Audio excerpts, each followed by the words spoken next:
এটি হাজীগঞ্জ এলাকায় হাজীগঞ্জ দুর্গ। আমরা এসে দেখছি কিছু ছেলে এখানে ক্রিকেট খেলছে। হাজীগঞ্জ দুর্গের মাঠে আমি দাঁড়িয়ে আছি। নারায়ণগঞ্জ জেলায় অবস্থিত হাজীগঞ্জ। এটা আমরা অনেক খুঁজে খুঁজে বের করেছি। চমৎকার একটি দুর্গ। শায়েস্তা খান এটা নির্মাণ করেছেন।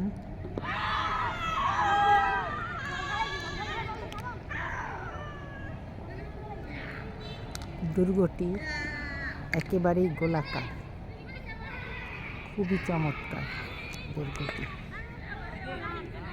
দুর্গটি অরক্ষিত পড়ে আছে। এখানে কোনো টিকিট সিস্টেমও নেই। এসে যার খুশি যেমন খুশি ঢুকতে পারছে। এটা রীতিমতো অরক্ষিত।